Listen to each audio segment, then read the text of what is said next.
Dobrodošli u kanal Kornelija priče. Slijedi priča Odgovor na bračnu ponudu. Igrom slučaja 6 mjeseci imala sam ja telefonskog prijatelja iz Švicarske.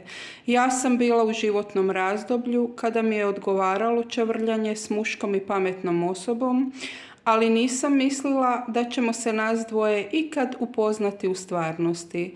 Međutim, nakon 6 mjeseci čovjek je doputovao u Hrvatsku iz radoznalosti i da se upoznamo.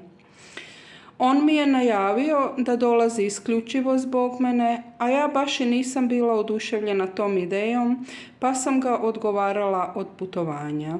On nije odustao i još jedanput mi je najavio da dolazi te rekao: kupio sam ti za poklon novčanik i sat.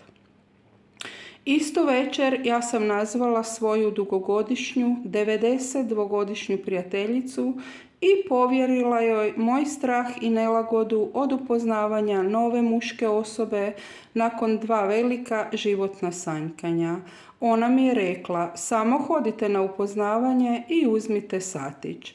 Videći da nema uzmaka, pripremila sam muški komplet za njegu i par uobičajenih sitnica, te došla na dogovoreno mjesto sastanka u restoran. Čovjek je bio puno simpatičniji nego što sam ja očekivala, pa smo se pozdravili, razmijenili poklone i zajedno ručali. Gospodin u pravom smislu riječi platio je ručak, te smo se i sljedeći dan nas dvoje našli na kavi i ručku, pa opet na kavici.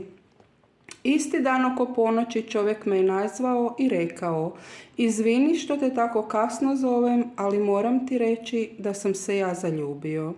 Odgovorila sam mu: ja sam na dobrom putu, ali još to ne mogu reći. Treći dan opet smo nas dvoje skupa ručali, a kada smo popili kavicu, Švicarac me je zaprosio s riječima: Ružice, Ružice, a budeš se ti udala za mene? Rekla sam mu: donio Zagorec kući bombicu, pa je kaže: bombice, bombice, ja te bum očistil, ulaštil i metnul v regal, a ti meni ne buš eksplodirala. A bombica je rekla: bum! Sve u šali i smijehu, nas dvoje se i dalje sastajemo, a kuda će nas život odnijeti, pokazat će vrijeme. Do sljedećeg susreta. Bog!